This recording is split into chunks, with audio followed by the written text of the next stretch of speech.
Hello and welcome to the session where we're going to look at some simple machine learning in our analytics ScratchPad. So there is a new generator here. There are several more templates available in the data source component, and we're just going to use this one, and we'll just look at what this does generate. So let's click generate, and into our workspace, we can see the table that we have now. So as before, we have the student number. You'll see a couple other numbers here: performance, consistency. These are some parameters that we are using to help us generate the data for the students. So we have the student's matric result here, and on the rest of the row, we can see a test mark in a course here, like a chemistry type of course. So test 1, test 2, assignment, exam, also for a maths course and for a physics course. So we've got the assessment records for 3 courses shown here. And we can see fairly low numbers for this student. And if we were to sort by performance, for the higher performing students, we can see better results there. But these records have a fair amount of variation in them. So as we page through, we see that,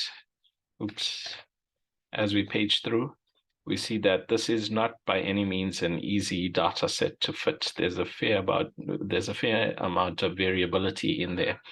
So we want to try and use machine learning to develop a predictive model. And what we'll do is just choose one of these courses to predict.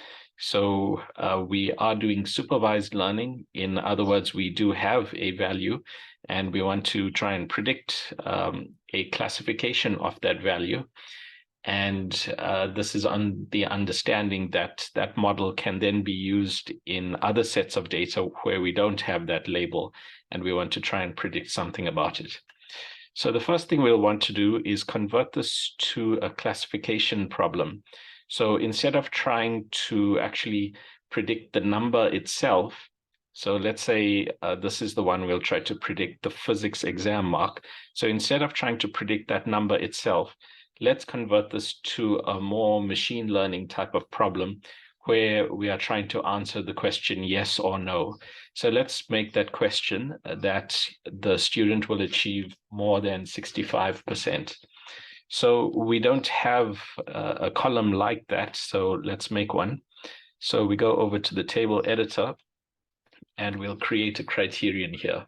So we'll say something like, if the row object, so the student's data, if their physics, so Phys 101, and this is the exam mark, if Phys 101 exam is more than 65, then, and we want to create a status variable here. So we'll say robj dot phys x. I'm just going to call it that.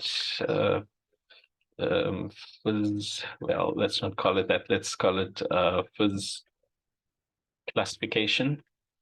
So let's say that's equal to a 1, and otherwise it's equal to 0, right? Then it's a typical classification problem.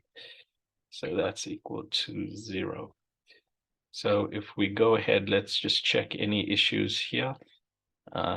This all looks fine. So we can go ahead and apply that. And always before committing any action, just double check that we are outputting to the right variable. So we just want to add this column on to the end of our existing column. So we can leave that output variable name as it is. So we'll just click on apply, and we can see the table has updated. And here we can see phys class 0. So the final exam here was 57 in this case, and that's not more than 65, so that's a 0. And if we look at a different student where there's a higher mark, so 77 is more than 65, so we can see that is a 1 as it should be. So that's just a quick check. So that's one part of this. And now we can do various other things like regression and so on, and you can look for regression among the operators here. but let's just go ahead and do some machine learning on this. So let's skip over to machine learning.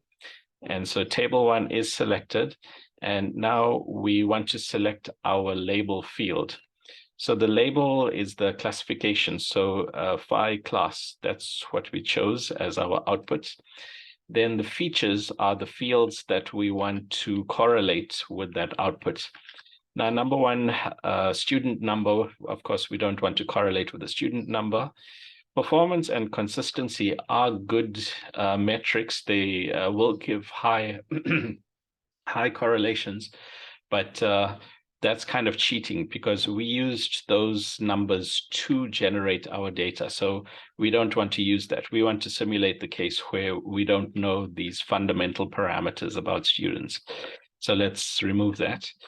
And then looking at the rest of it, yes, the matric results, that could be useful. And then all the other test results, yes. So let's keep that. Then, of course, phi class, that is our output, and we should get perfect correlation with that. So we, if we want to simulate the case of machine learning on difficult data, we would remove that. We also don't want to correlate with semester. Not that that's an unreasonable variable, but and year as well. So there could be correlation. So the time of year may have some influence on results, but we won't include that here. And anyway, those values are not changing in this data set. Then the exam itself, well, that was used to generate that, that classification. So we shouldn't include that. Everything else is fair game. So just have a quick look at all the features to see that it makes sense, right? So if we have a read through here, these are all assessment results. They do not include the classification variable itself. And so this looks reasonable. Okay, and that's pretty much it. So we've specified, right, by clicking on the workspace variable, we've specified the source data table, we've specified the label that we are trying to predict, and we've specified the features. So we are ready to save this as our learning set. So we don't want to overwrite our source data. So let's change this output. So we can call this machine learning data set. Right, not trying to be original today. So let's just click on load. Probably need to have a better label for that. So, so now we've created this data set, and you can see the data set, the actual data is shown here with the expected things, right? There's our label variable. And we can see here, it does say this is a machine learning data set. That's our label. Those are our features. So it's captured the data set correctly. And if we click up here, we can go back to our source data as well. So that's all fine. And then we are basically ready now to just go ahead and do machine learning. And of course, there are many algorithms and many options to choose, but all this has already been pre-selected. So there are defaults that have been applied. And so it's as easy as just clicking on Boost.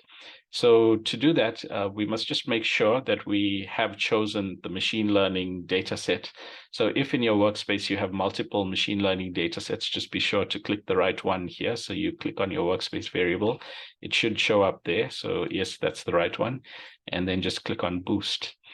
And so it will take a few seconds, and it will generate the results for us. And we can see here that our boosted results are pretty good. So we can see there are different algorithms shown. So there are our final boosted results, K nearest neighbors, decision trees, random forests, neural networks, naive Bayes. These are all represented here. So for each of these algorithms, we've determined the machine learning metrics that we are familiar with, right? Accuracy, recall, precision, and F1. So accuracy is, of course, that's the basic, how many of your data rows have you classified correctly? Recall is a bit more specific about whether the positive or the negative, the 0 or the 1 is more accurately captured and or predicted, and the same with precision. And F1 gives a nice balance between the two. So we can see some fairly strong results, some weaker ones as well. But we boost them all, and those are our boosted results there. And we can see here the boosted results. So accuracy, 96%. That's the order of magnitude there. We can also see the confusion matrix. So we have correctly classified 21 positive results. So where the student does have more, where the student did get more than 65% on that exam, and the prediction was more than 65%. So that's so it's correctly classified that. And then the students who didn't make that, it's correctly classified that as well. And then it's incorrectly classified 1 as being positive when it's actually negative, and it's classified 1 as being positive when it's in fact negative. Sorry, the other way around, right? So that's your confusion matrix, and these are the metrics. So that's the overall boosted results. And then we can see also for the individual algorithms, we can browse through them here.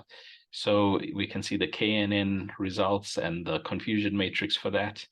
Decision trees, that's actually outperformed our boosted results.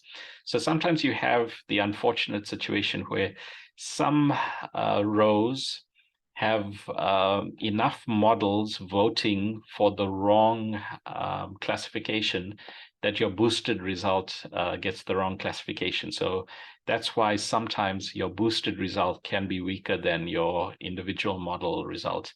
So you could say that, well, why not just use decision trees?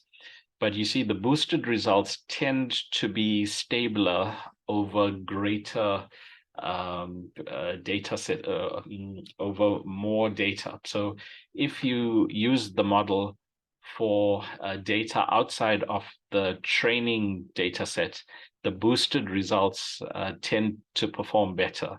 And that's because the boosted results take into account the classifications by all the algorithms. Whereas if you rely on just one of the algorithms, then the vagaries of that algorithm, the inherent bias, and the specific methods underlying that algorithm may influence results and so limit the generality. So you can page through the performance of each of these. By the way, it's useful to reflect on why is there just one bar here for the neural networks.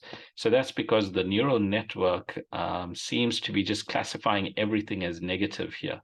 So we might want to go and tweak the algorithm. So we may want to use more hidden layers or more iterations in our neural network, so that because it seems currently it's just classifying everything, it's just giving us a row of zeros.